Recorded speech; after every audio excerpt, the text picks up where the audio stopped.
आप सभी लोगों का स्वागत है फिर से एक बार दौरान क्रिक जोन में। आशा करता हूँ सभी लोग सही सलामत होंगे। तो चलिए शुरू करते हैं आज का वीडियो, जहाँ पे आज आखिरी लीग फेज का मुकाबला था, वही मुंबई इंडियंस और रॉयल चैलेंजर्स बेंगलुरु के बीच। और ये मुकाबला जैसा कि बोला था पिछले वीडियो, जब रिव्यू वीडियो डाला था 19वें मैच का, तो कल ही बोला था कि मुंबई और बेंगलुरु का मुकाबला कहीं ना कहीं कड़ा टक्कर वाला मुकाबला होता है। वही आज देखने को मिला, हाई स्कोरिंग मुकाबला और एक अच्छी खासी क्लोज एनकाउंटर, आखिर तक मैच को लेकर गए थे दोनों ही टीम। एक जबरदस्त आज खेल का मुजाहरा दिखा।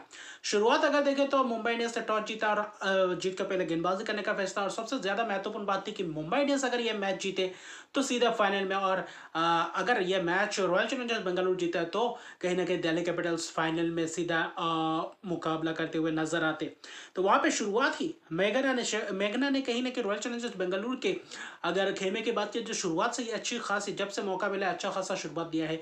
आज भी वैसे ही आक्रामक शुरुआत, 13 गेंदों में 26 रन की पारी। और कप्तान ने आज कुछ अलग ही अंदाज में खेलते हुए नजर आए। कप्तान आज कहीं ना कहीं कप्तानी पारी, और कहीं ना कहीं देर आए और दुरुस्त नहीं आए, क्योंकि अगर यही कप्तानी पारी सीजन के पहले से अगर देखने को मिलते रॉयल चैलेंजर्स बेंगलुरु को, तो शायद रॉयल चैलेंजर्स बेंगलुरु आज इस प्लेऑफ के रेस में बने रहते। और यह मुकाबला वही निर्णायक होता, जो कि अब प्लेऑफ में कौन पहुंचता कौन नहीं, इसके हवाले से मैच निर्णायक बनता। लेकिन कप्तान ने भी अच्छी खासी पारी के लिए अच्छी खासी स्पिनर्सों को, तेज गेंदबाजों को आरे हाथों लिया। कुछ जबरदस्त छक्के भी दिखे, 3 जबरदस्त छक्के लॉन्ग ऑफ के ऊपर से भी छक्के लगाते हुए दिखाई दिए, यानी कि टिपिकल स्मृति मंदना की इनिंग्स दिखाई दिया। अर्शदीप का पारी 53 रन 37 गेंदों में, वहां पे पार्टनरशिप्स लगातार लगाते रहे, तो वही कहीं ना कहीं महत्वपूर्ण रहा। और अच्छी खासी रन गति में बराबर दिखाई दिया। और आखिरी 5 ओवर में पूरी तरीके से भारी पड़े थे, कहीं ना कहीं गेंदबाजों के ऊपर पूरी तरीके से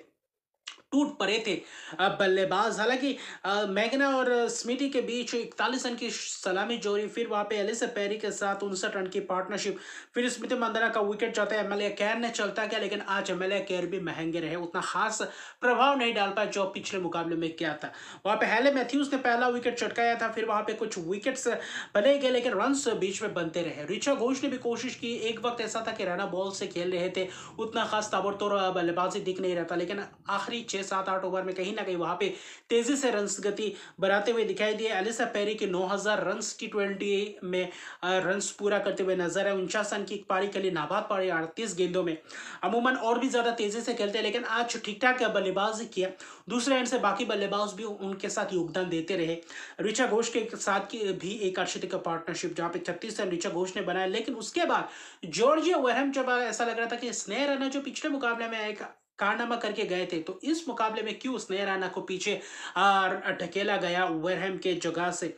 लेकिन वेरहम ने आकर वही पूरी तरीके से खड़े उतरे, और वहां पे आखिरी के 2 ओवर में जो 40 रन के करीब बटोरे, उसमें सबसे ज्यादा योगदान था आखिरी ओवर एमएलए कैर को एक कड़ा प्रहार।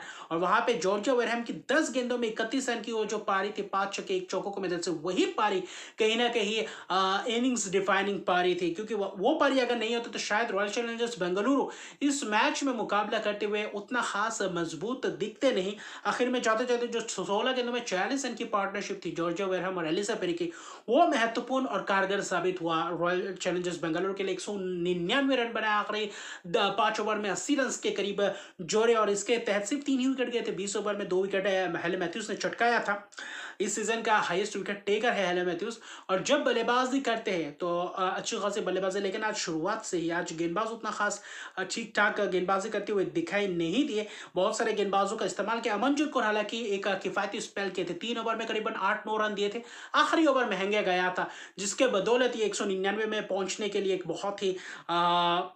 बहुत ही मुमकिन सा कर दिया था। 200 रन का टारगेट और ये जीत था। क्वालिफाई तो पहले कर चुके थे, लेकिन ये जीत था कि फाइनल में सीधा प्रवेश कर सकते हैं नहीं, क्योंकि ये जीत और पहले पायदान पे आप और सीधा फाइनल में। हेले मैथ्यूज की शुरुआत अच्छी खासी रही, कुछ चौके जबरदस्त लगाए थे। स्नेह राणा ने भी गेंदबाजी की। एलिसा पेरी आज महंगे रहे, जैसे कि बल्लेबाजी में रन किए थे लेकिन गेंदबाजी में थोड़ा बहुत महंगे रहे। किम गार्ट ने कोशिश की थी किफायती स्पेल डालने के लिए, तो थोड़ा बहुत आखिर में थोड़े बहुत महंगे गए। लेकिन स्नेह राणा की वो काबिलियत दिखाई दिया, पिछले मुकाबले में बल्लेबाजी से दिखाया, तो इस मुकाबले में गेंदबाजी से 3 विकेट चटकाया, 26 रन देकर 4 ओवर में एक महत्वपूर्ण स्पेल बीच में करके गए। और शुरुआती पावर प्ले भी ठीक ठाक गड्ढा था, 15वें ओवर तक अच्छा खासा गया। लेकिन एमएलए का फिर से एक और बार नाकाम रही, सलामी बल्लेबाजी करते हुए आए।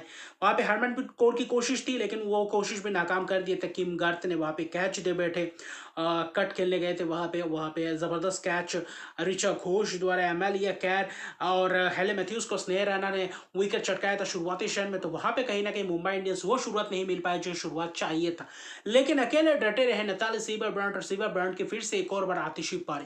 वो अकेले जो रिचर्ड घोष, जो एलिसा पेरी, जो स्मृति मंदाना, जो मैगना, जो वेरहम ने किया, तो वो कहीं ना कहीं अकेला वो पारी खेलकर निकल चुके थे। नताली सीबर ब्रांड 13वें ओवर से जबरदस्त प्रहार किया था। उस 3 ओवर में करीबन 50 रन के करीब, 40-45 रन के करीब जोड़े थे, लेकिन एलिसा पेरी को लाए, वहां पे एक छक्का मारा, फिर स्लोअर डिलीवरीज वहां पे बॉटम ऑफ द बैट में लगा, और वहां पे टॉप एच और कैच। एलिसा पेरी ने वो कैच पकड़ा जबरदस्त, क्योंकि प्रेशर में थे।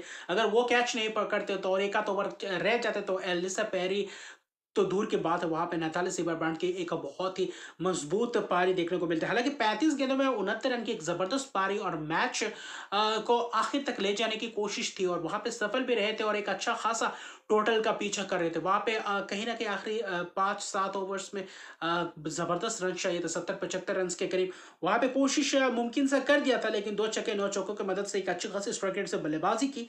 बाद में अमनजोत कौर, यस्तिका भाटिया से चाहिए था वो योगदान दिखा नहीं। थोड़े बहुत रन बनाए थे अमनजोत कौर के साथ, 51 रन की एक शानदार शतकीय पारी पार्टनरशिप। वहां पे 40 रन हरमनप्रीत कौर के साथ पार्टनरशिप किए, तो अच्छा खासा पार्टनरशिप्स दिखा कहीं ना कहीं, जब तक नताली सेबर ब्रांड खड़े रहे, और सेबर ब्रांड का विकेट गिरा, वहां से रन उतना आया नहीं। आखिर में शबनम इस्माइल के साथ संजीवनी सज्जना एक कोशिश की थी, 12 गेंदों में 23 रन, आखिरी ओवर में 28 रन चाहिए थे, वहां पे छक्का लगाया था। एलिसा पैरी के ओवर में 2 छक्के 2 वाइड्स भी गए थे। ऐसा लग रहा था कि शायद कहीं ना कहीं वहां पे चाहिए था, 3 गेंदों में 16 रन के करीब चाहिए था।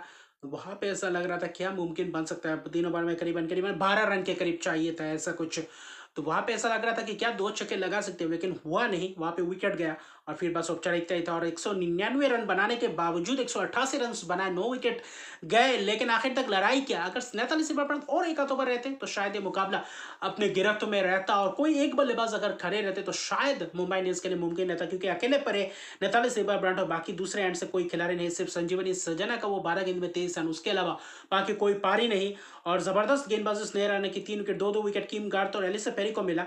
महंगे रहे, लेकिन वो महत्वपूर्ण विकेट नैथाली सीबर ब्रांड का। हालांकि ऑरेंज कैप नैथाली सीबर ब्रांड के सिर पे है, लेकिन कहीं ना कहीं आखिर में अपने टीम को जितवा नहीं पाए, लेकिन एक जबरदस्त करार टक्कर देखने को मिला। आखिरी लीग फेज का मुकाबला भी एक रोमांचक भरा था, 11 रन से जीते, लेकिन एक करा टक्कर दोनों ही टीमों की तरफ से देखने को मिले, और यहाँ से रॉयल चैलेंजर्स बेंगलुरु के सफर खत्म हो जाता है। लेकिन अभी खासतौर पे देखें तो गुजरात जायंट्स मुंबई इंडियंस के बीच एलिमिनेटर खेला जाएगा परसों को, यानी कि 13 मार्च को खेला जाने वाला है ब्रेबॉन में। उसके बाद फाइनल 15 मार्च को फाइनल होगा दिल्ली कैपिटल्स के खिलाफ। कौन बेरेंगे, मुंबई इंडियंस या गुजरात जायंट्स? कमेंट सेक्शन में बताइए। तो अभी के लिए इतने, मेरे चैनल को सब्सक्राइब नहीं करते, मेरे चैनल को सब्सक्राइब कर दीजिए, लाइक शेयर कमेंट जरूर कीजिए। तब तक लिए गुड बाय।